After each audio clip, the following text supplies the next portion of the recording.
Welcome to it then. We are back. The Sweet Spot here, brought to you by the Racing Post in association with AK Bets. And back on the punter's bag this week is Steve Palmer after his Royal Ascot exploits. Steve, how did you go last week? It was expensive in the end. Yeah, it didn't work out. Got off to a bad start and never recovered. Made some tactical errors early on, Dave. Backed two horses at 40-1 for the first two races, and they both finished fourth. So it sounds good. There's each way terms of a fifth of five out there. But because I thought I was being clever and cautious, I played the place only market, and it was top three for that market. So, I didn't win any money on the first two races, despite backing two horses that, ran much better than their price.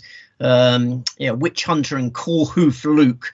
And then as the day went on, it just all went horribly wrong. But it's a lovely place, lovely day out. I do love horsey racing. The King was there. Michael Owen was there, but I just didn't make any money.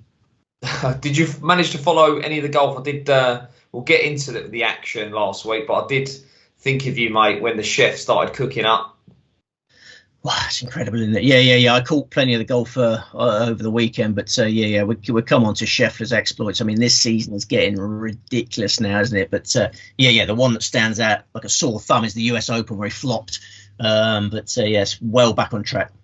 Back on track. Right, of course, you are here on the Racing Post YouTube channel. Loads of stuff. If you like your horsey racing, like Steve, do make sure you like, comment and subscribe. Loads of Euros content as well coming your way. And we'll get an England prediction off Steve before the end of the show as well.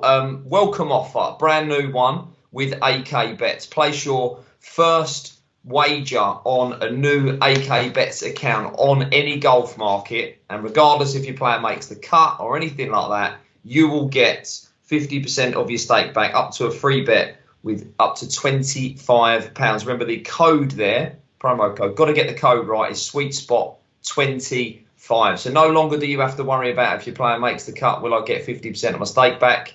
You will get it anyway, regardless, as long as your first bet is on any golf market. Terms and conditions do apply there. Right, we'll look back on three tournaments and then we'll look ahead to three tournaments. So we're going to start, Steve, with the KLM Open. And this one was in running carnage at the turn on the final round. I think there was 7 or 8 players either leading or one shot off the lead. And it was an absolute thriller, a three-way go in the playoff as well. Yeah, very entertaining golf tournament, wasn't it? Guido Migliovi was your winner, 35-1, a 4-time DP World Tour champion now. He's only 27, Dave. Always had bundles of talent. He had some eyesight problems not that long ago. I remember there was a spell where he was testing out glasses on the course. He was playing with glasses. He didn't know whether to go with glasses or contact lenses. So his eyesight problems appear to be behind him. Maybe he's had the lasers, I don't know. Creeping back into form lately. He was second in the China Open last month, 8th in the European Open, and really impressive in the playoff. He made 2 birdies in the playoff to see off two players I was hoping one of the other two would win, to be honest, Dave. I was a neutral. I always have a week off golf punting when I'm on holiday, cleanse the brain. Who were you hoping won that golf tournament? Joe Dean. Joe Dean, yeah. Why not? He started this year as a Morrison's delivery driver, did Joe Dean. Didn't have enough money to be a European Tour player, but now, he banked a big check in Kenya. Now he's got another one. Yeah, I was hoping Joe Dean would win, but I also, I wouldn't have minded Marcus Kinholt winning because he's had off-course problems with epilepsy. Did you know that, Dave? He's had a lot of epilepsy problems. Used to be one of the most promising players on the circuit. So, decent checks for both of those guys. Hopefully they'll go from strength to strength. He won't be going back to Morrison's anytime soon, will Joe Dean. Is there any other takeaways, Steve? You mentioned Joe Dean. I was going to ask you, sort of going forward now, because players, once they win and they start getting themselves into the mix, it almost becomes like contagious, and they just seem to be popping up top 10 after top 10. Is this a player that we should be sort of having the radar going forward now? He looks really good, doesn't he? It just shows the disadvantage of the world, really. If you're born into money, and you've got some golfing talent, you can kick on with it. But if you've got to scrap around for sponsors like Joe Dean has, it's much more difficult to get to the top. But some of the best players, they come from adversity. Tiger Woods wasn't born into money. Tiger Woods, they had to scrap for his opportunities. And I mean, Joe Dean's 29 now, I believe. but still got plenty of time to make a big impact on the DP World Tour. So yeah, we're certainly keeping an eye on him now. No way, he's still a baby. 29, he's a baby. Right, so let's move on then to the Travellers. And as I mentioned, Steve, the chef back. I think it was win number 6 already this year, which is just incredible. Not as straightforward as it looked like it was going to be at one point. Another playoff in this one as well. Yeah, just a phenomenal season. He's the first player since Arnold Palmer in 1962 to win 6 times before July on the PGA Tour. So, yeah, my Uncle Arnie will be looking down from heaven, doffing his cap here. Yeah, this is serious golf that Scheffler's playing. He's won 6 of his last 10, as you say. One of them was a major. One of them was the PGA Tour's flagship event, the Players' Championship. And the other 4 were signature events. So all of his wins have been against elite fields. He's not just been picking up easy ones against rubbish. And in this 10-event period, it must be noted, he's finished second twice. You know, it's a bonkers streak of form. And the US Open was the only one where he's flopped. 41st in the US Open is respectable by an average man's standards. But that was the one where he underperformed in this streak. So, Scheffler, he looked knackered after the victory. He probably won't play until the Open Championship now, I would suggest. A big break because it's been a busy old period, lots going on. So, he'll be rocking Baby Bennett until the Open now. The playoff was just too friendly. They're obviously quite pally, aren't they? But you should be out there wanting to kill each other. You should. Where's the competitive edge? It's too friendly, far too friendly. You get disqualified for that, Dave, if you murder your opponent. But they're both based in Dallas, aren't they? Yeah, Tom Kim moved to Dallas a year or so ago, so they practiced together at home. And there was lots of chat. I mean, Tom Kim loves a chat.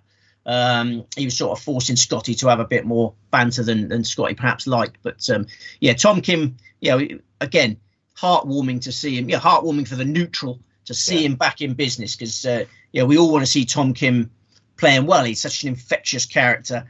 And he's been through a fallow period. He's made some swing changes. Of course, he got dumped by his caddy. Do you remember when Joe Scovran jumped ship to Ludwig Aubert? That left Tom Kim searching for a new caddy, and it's taken him a while to find one he's comfortable with. Paul Tesori's got the job now.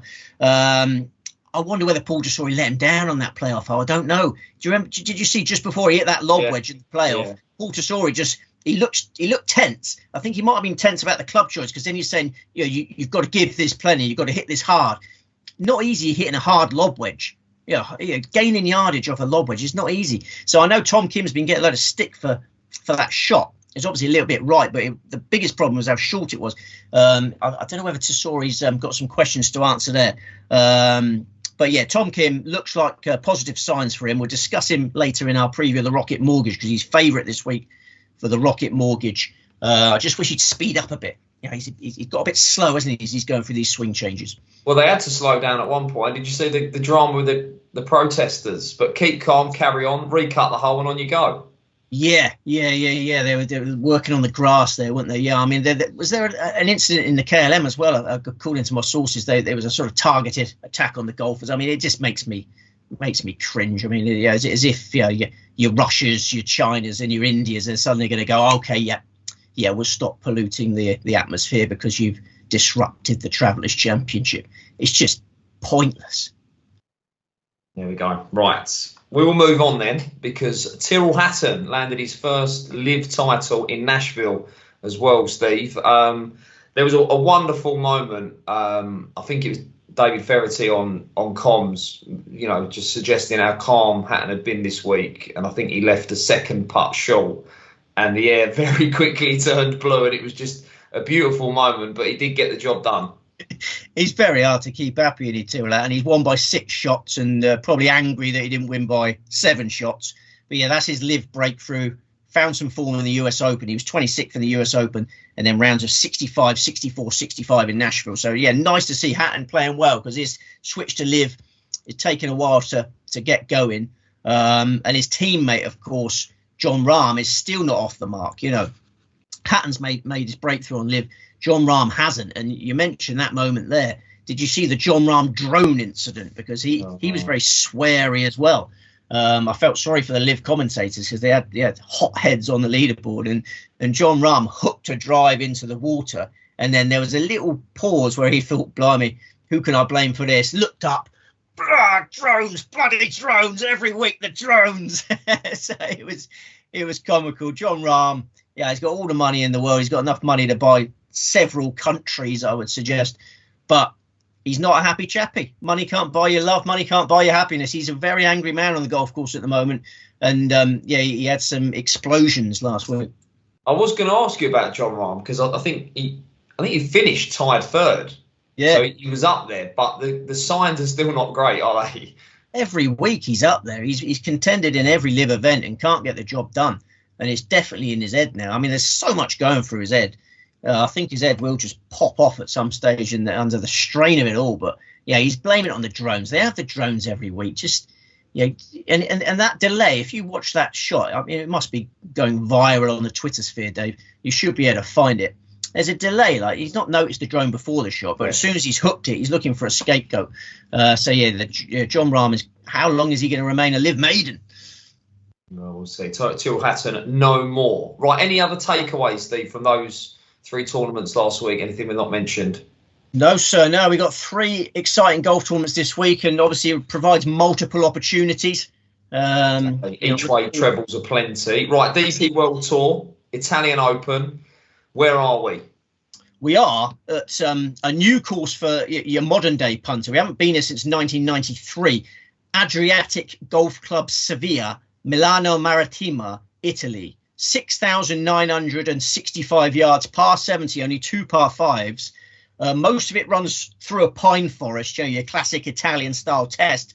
But there are a few exposed holes as well. I think tee to green precision is the key to success, Day, because the leaderboard from 1993 was full of accurate operators. It was won by Greg Turner. You had your Jose Caceres just behind.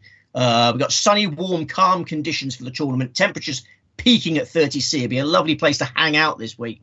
If you're a rich man at a loose end, or a rich lady, of course, go to the Italian Open this week. You'll have a great time. We've got a field of 156 going at post. Good stuff. And have you drilled too much into the course? Because it looks like there's suggestions online all over the place that we might not see the driver too often this week. It's a course of contrast. Yeah, I mean, usually in Italy, you have tight tree-lined tracks, and there are huge chunks of this course which are like that, but there are a few exposed holes as well. Yeah, I don't think that you'll need driver that often because there's not a lot of yardage to cover. And that might be why we have a man by the name of Patrick Reed at head of the market as well. Give me the show with AK bets, 14s Patrick Reed, Bernd Wiesberger 16, Tom McKibben 16, Guido Migliozzi 22s, Laurie Cantor 22s, Jordan Smith at a pony 25.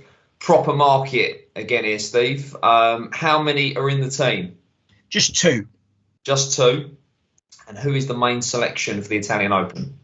It's my beloved Tom McKibben, 16-1 with AK bets, who I've obviously been backing a lot this season, but it's for good reason. He's certainly one of the best players on the DP World Tour. He may be the best regular on the DP World Tour. I think only Kaito Nakajima could claim to be superior to Tom McKibben. He's a 21-year-old rising star. He made an excellent major debut earlier this month. He got the US Open gig through the Walton Heath qualifier, finished 6th in that. Then he was 41st in the US Open. He tied with Scottie Scheffler. He played the final round with Scottie Scheffler in a two-ball. Wonderful experience for Tom McKibben. And they both carded a 72. So he matched the world number 1 at Pinehurst. I think he'd take a lot of confidence from that. He teed up last week in the KLM Open and finished 6th in that. Closed with a 65. Nobody outscored him on Sunday in the KLM Open. He's played 12 tournaments this year. He's finished in the top 25 in 10 of them. One of the 2 in which he failed to finish in the top 25 was when he teed up with tonsillitis in the Singapore Classic, and the other one was the US Open in obviously elite company. In this week's grade, he's just an enormous runner. I think he's the most likely winner. I have to be on Mr. McKibben again. I think a second DP World Tour title is coming on Sunday. Well respected in the market there. And who's the other pick, Steve? It's Laurie Cantor, 22-1 with AK bets, who landed an overdue maiden DP World Tour title at the start of this month, won the European Open by 2 shots. The 34-year-old is off the mark. I think more victories will come. The floodgates might open for him. He's finished 2nd on the DP World Tour 4 times. One of them was the 2021 BMW PGA at Wentworth, high-class event. and one of them was the 2020 Italian Open. He came very close to winning in Brescia, got pipped at the post by Ross McGowan. So he's playing down the road in Ravenna this week. I think it could be Cantor's turn to get an overdue Italian Open. I think, as you say, won't be that many drivers this week. But yeah, McKibben and Cantor, are long enough to club down with comfort. 3 woods, long irons, both elite ball strikers, both been swinging great. I think they're going to take a shine to this course. Yeah, I think they're going to dominate this event, those two. Good stuff. What of Patrick Reed? Is it a surprise to see him teeing up, Steve? He's obviously the outright favourite. Chasing world ranking points, isn't it? Well, yeah, the live guys don't get world ranking points in live events, so he's looking to enhance his world ranking. He's outside the top 100 of the world rankings. Yeah, he needs to try and improve that to gain access to majors, etc. I think he's a short price. He doesn't appeal to me. Not been pulling up any trees on the live circuit. Yeah, he finished 15 shots behind Tyrrell Hatton on Sunday. Long flight from Nashville. Can be loose off the tee. I don't think there's reasons to play Reed at short prices this week. The only other one I was considering was Bernd Wiesberger, 16-1 with AK bets. I think he'll love this assignment, but it's just his putting. He's very vulnerable on the greens. So I prefer McKibben and Cantor. Good stuff. Right, so let's move on then. We're off to Michigan for the Rocket Mortgage Classic. And you're looking back through some of the players that have won this. I mean, Ricky Fowler won it last year. Always a big event on the tour, this one, Steve. Yes, it's a well-attended event. Always a good atmosphere, good sporty location. Detroit Golf Club, Minnesota, 7,370 yards, par 72, 4 par 5s. We've had a Rocket Mortgage every year since 2019. The average winning score has been more than 23 under par, so it's been a doddle for the pros. Big hitters have overwhelmed this track. Bryson DeChambeau is on the honours board, Dave. Tony Finau is on the honours board. The sun is shining here as well. There's lots of sun in the world this week. Calm skies for the first 2 days, breezier over the weekend. Another 156 runner affair. Right, market then. Let's have a look at the outright market with AK bets. Tom Kim 14s, Cameron Young 16s, Minwoo Lin 20, Akshay Bhatia 22s, Maverick McNeely at 28, Alex Norin at 30. Underwhelming's not the right word, but there are 1 or 2 big guns missing from this one, Steve. You're underwhelmed by everything other than the Greyhound Derby at the moment, Dave. I know you were watching the draw for that last night. I can't believe Bob's got trap 3. He's got no hope from there, has he? But no, I'm gonna get your whelm up here. Bring it to me. I've got 4 selections, Dave. I won't trouble your ears with the usual shout there. And the winner is going to be Cameron Young, 16-1. Both of our headlines in the main event are 16-1 shots with AK bets. I think the time has come for Cameron Young. He's had to be very patient. He's a 7-time runner-up on the PGA Tour. One of them was the 2022 Open Championship.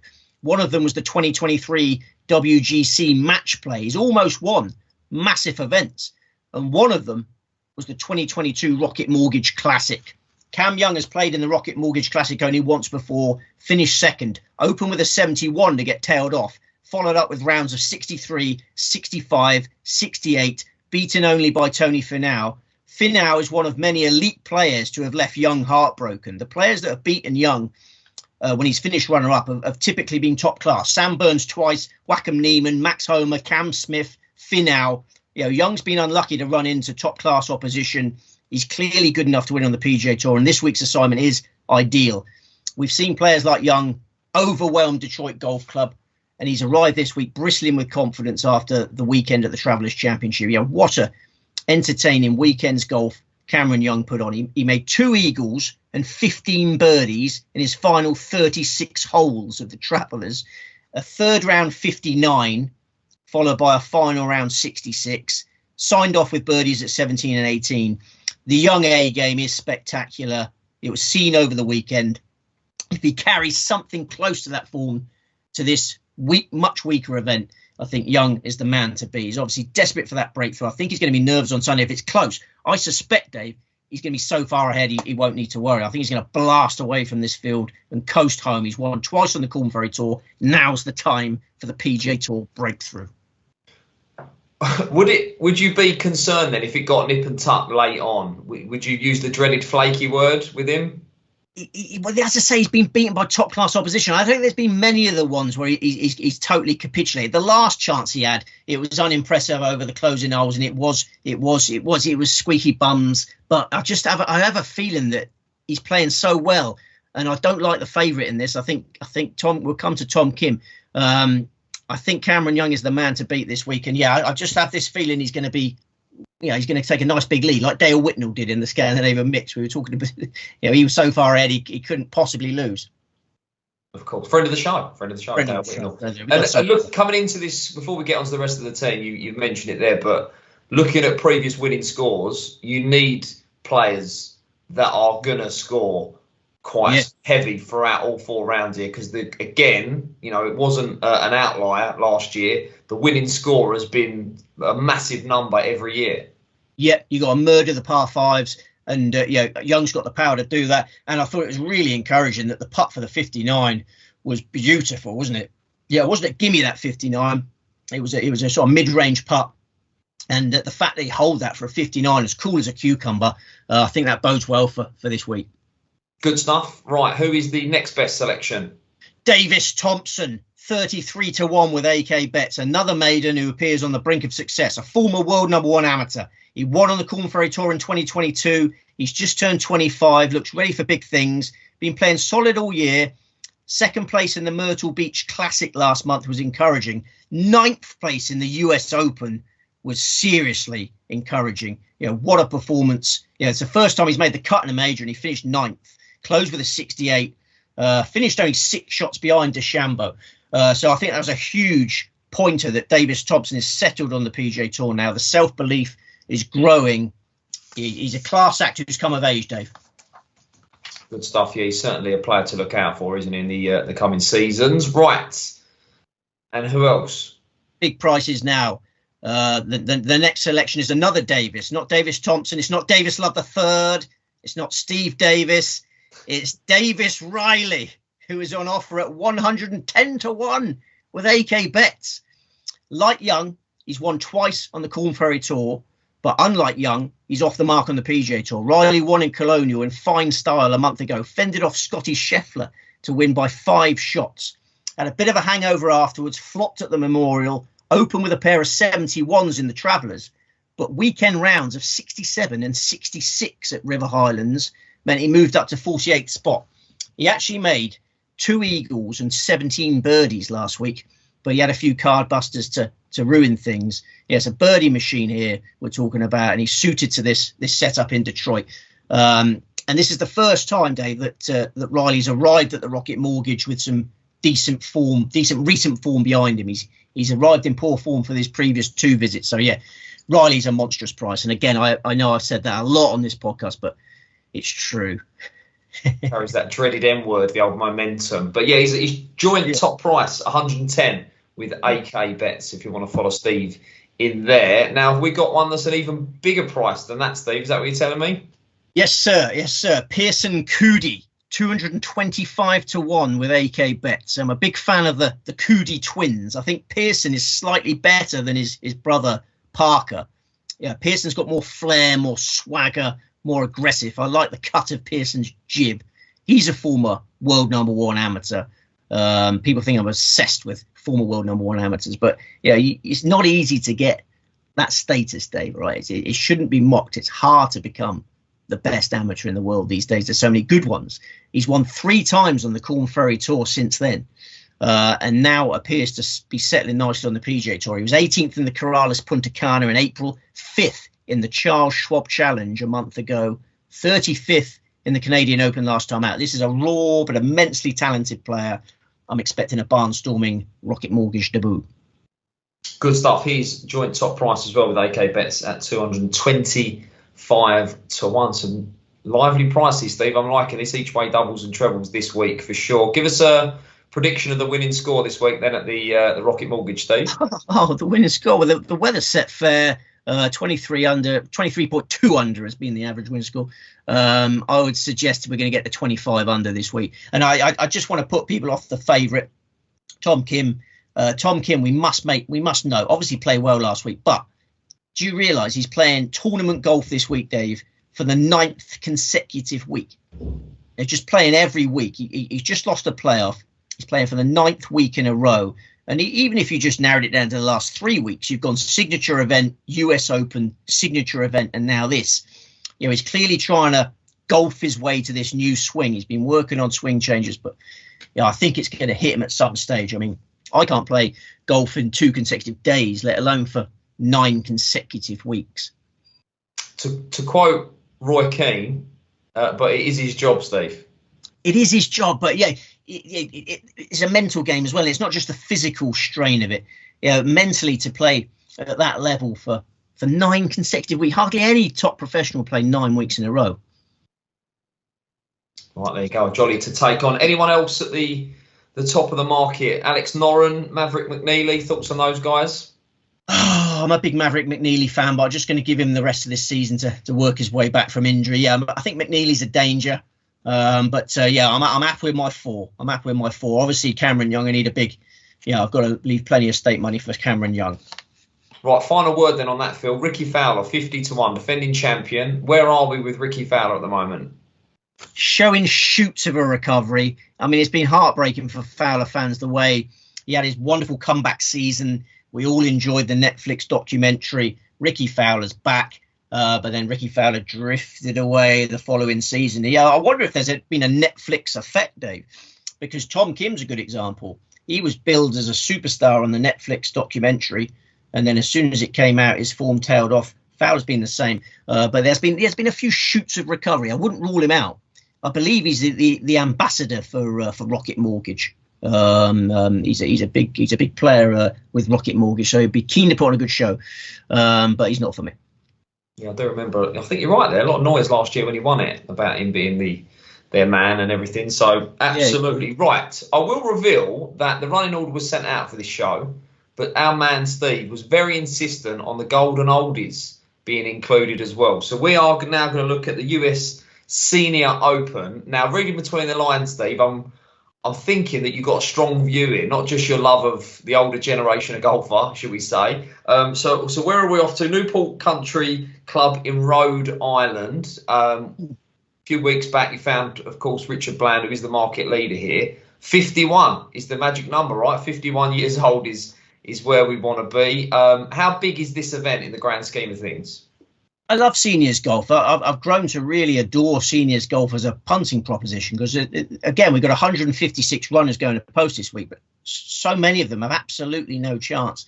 You can get each way term, you get 5 places on your each way bets, and there's probably only about 5 possible winners of these events. You obviously get the odd outsider coming in, but I've learned to love seniors golf because the cream does tend to rise to the top. And I do love the older generation generally. I've always been more bigger fan of older people than younger people because they got wisdom.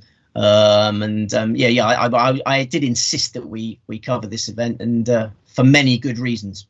Yeah, AK, not happy though, not happy. See, you give him a pasting with Blandy. Who is the market leader? Let's have a look at the market before we get into it then. Richard Bland at 5-1. Steve Stricker at 7. Westwood at 8. Podrick Harrington at 8. Steve Alker at 11s. Ernie Els at 12. Some massive names at the top of the market. A good strong field, Steve. Yeah, lots of massive names, but a lot of these oldies sort of down tools and just can't be bothered. They're just there for a bit of fun. But there's certain players that still have that drive, that passion, and they're the ones we need to focus on. But yeah, we're at Newport Country Club. We're not in Wales. Don't get fooled to think we're in Newport, Wales. We're in Rhode Island. 7,024 yards, par 70, only 2 par 5s, and it has the look and the feel of a seaside links. This is exposed to winds from the Atlantic. Tiger Woods won the 1995 US Amateur at this venue, so you might see some footage of that if you dig online. Accurate approach is the key to success. Elevated greens, and very hard to hold these greens. So we've got sunny and warm weather again throughout this golf tournament. Calm for 2 days, but breezy at the weekend.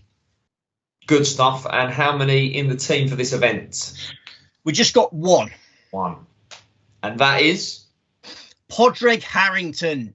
8-1 with AK bets. It's time to back Pod again. We're big fans of Pod on this podcast. He's the best value runner for me in the US Senior Open on the evidence of the last few weeks. He won the Hogue Classic on the Champions Tour at the end of March. He's finished in the top 20 in all 7 of his Champions Tour appearances this year. He was inducted into the World Golf Hall of Fame at the start of this month. Yeah, it was a joyous experience for Harrington and his family, and a timely reminder of how good he was and how good he still is. You know, there's been an understandable spring in Harrington's step since he entered the Hall of Fame. And last week he won the Dick's Open, formerly the Dick's Sporting Goods Open, for a 3rd consecutive year. Look at you smirking away, you child. Because you're so juvenile as well at the same time. I say a word. I just say in the name of the golf tournament. So yeah, Harrington's fresh from a Dick's Open three-peat, Dave. He's won the Dick's Open 3 years in a row. He's just been inducted into the World Golf Hall of Fame. You know, Harrington's full of beans, and he's come into a linksy-style golf course this week. He's a 2-time Open champion. He's one of the best links players in the history of golf. And the icing on the cake is this windy weekend forecast. I mean, it just looks all set up for Harrington. He's riding the crest of a wave. He's been set an ideal assignment. I think he's going to win a 2nd US Senior Open on Sunday. He won the US Senior Open on his debut. He's going to win a 2nd one this week. And the magic number, of course, as I've just looked, is he's 52. So he's 52. Yeah, so he's a lovely age for it. He is a lovely age. He is a lovely age. And there's only 2 other players I considered, and you can probably work out who they were. Well, let's talk about the jolly then. Handy Blandy, who did you a favour a couple of weeks ago. Yes, he's now the jolly. So obviously he opened up 9-1 when he won that senior PGA. Now he's 5-1 favourite. So we'll have to play at a shorter price, but he is tempting. But yeah, I just think I prefer Harrington at 8-1 than Bland at 5-1. And then the other one we must discuss, it's a fascinating entry, is Lee Westwood. Yeah. Lee Westwood is 8-1. Lee Westwood's making his Champions Tour debut. Richard Bland's been playing better than Lee Westwood this season on the Live circuit, but Westwood finished tied 3rd in Live Nashville on Sunday. Yeah, a timely return to form, carded a pair of 66s over the weekend, and I suspect he's quite up for this, Dave. This is because, did you know he's banned from the Senior Open Championship? He wanted to play. Didn't know that. He's 51. He's the number you're after. He's 51. He wanted to play in the box. He's very tempting, Westwood. He wanted to play in the Senior Open last summer, but he was banned because he hadn't paid his DP World Tour fines. Yes. Yeah. So there's a big hoo-ha over that. So I think Westwood has entered this a little bit spiteful, I would suggest, knowing that if he wins this, he'd give a great chance to have a moan about not being allowed into the Senior Open, which is obviously in a month's time. So yeah, I think Westwood might be motivated by this, but I still prefer Harrington. Yeah, Westwood never been particularly handy on a links. Obviously, never won a major. I don't know. It's a really tough one. This. I mean, I was passionate to get this one into play, as you say, but it's hard to pick between Bland, Westwood, and Harrington. I think Harrington's the bet, though. Good stuff. Well, there you go. Right, they are 3 tournaments that we have covered. Give us a roundup then of your selections this week, Steve. Yes, what have we got? We've got 7 selections. I mean, we must make the point. We've got 3 156 runner fields this week. So we've got 468 players going to post, and we've only got 7 of them. You know, I sometimes wonder if I've picked the most straightforward vocation in life. but yeah, we live in hope, and I do feel confident. The Italian Open in particular, Tom McKibben, Laurie Cantor, Rocket Mortgage Classic, Cameron Young, Davis Thompson, Davis Riley, Pearson Coody. Watch your bets. There's 2 P Coodies. You might get a few chances writing P Coody on the betting slip, and they get 2 for their money. I can't condone that sort of action. And then the US Senior Open, Padraig Harrington, and of course, Dave, the each-way treble, which we must advise. Small states can return huge amounts. Let's have Tom McKibben, Cameron Young, Padraig Harrington in each-way treble that pays about 2,600 to 1. Lovely stuff. Do, of course, remember to gamble responsibly. You don't have to have a lot on at those sorts of prices. Final question then, Steve. If you was just going to have one bet this week, who would it be? Tom McKibben. Tom McKibben. I know I sound like a broken record, but this fella's going to be on the PJ Tour next season. He's too good for the DP World Tour. If he putts half decent this week, he's going to be in contention, and I expect him to win. I said last question, but I've just remembered one that I was going to ask. It's a bit of a curveball. Olympics teams announced. Any thoughts on that? Oh, the teams have been announced. They caught me on the hop. No, I haven't seen the teams. Next week. We can tackle that next week, but the teams are out. Are they? So. No, the only teams I've been looking at in the last 24 hours have been the World Cup of Darts teams, because that starts on Friday or Thursday. Who's the steer then? Any view? I think the Germans are going to win that. Yeah, I think the Germans are good value for that. So yeah, I'll be backing the Germans for the World Cup of Darts. I think the England are odds on there. England are the only other team I respect there. So England, Germany in that one. Olympics I'll get onto. I assume no betting out on that yet. So I don't think so. No. The teams are out. It's a bit early for that. But I've caught you on the hop. That may well change, mate. That may well change in the next few weeks. So let's not get bogged down in that. The teams may change. Obviously we've got an England game tonight. Yeah. Are you where are you watching that one? In a dark room, I think somewhere. I don't know. It's a bit, until we're in jeopardy, which we're clearly not. I can't get into it, Steve. You know, I think the opposition are inferior to us. Whether we put them away or not, I don't know. But we can live in hope. There's been a sloppy performance in the group stages and a couple of other tournaments where we've pushed on, isn't there? So I'm hoping the sloppy performance is out of the way now.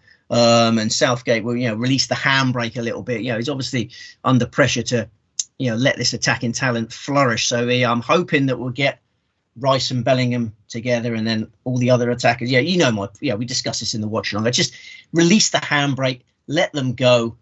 Surely he lets them go against Slovenia. I mean, I've had a Spain, France, England treble for my sins. Spain won last night. France and England win today. Yes, let's not lose hope, Dave. Let's not stay positive. What a wonderful time of sport at the minute. We've got numerous golf tournaments, the Arrows, the football, and the Greyhound Derby final on Saturday night, of course. So don't miss that. This has been the Sweet Spot. Do, of course, remember, if you've not got an AK Bets account, open one. Your code is SweetSpot25, and terms and conditions will apply on the website. We are the Racing Post, brought to you by AK Bets. Do remember to like, comment, and subscribe. Enjoy your golf, gamble responsibly, and we'll see you next time.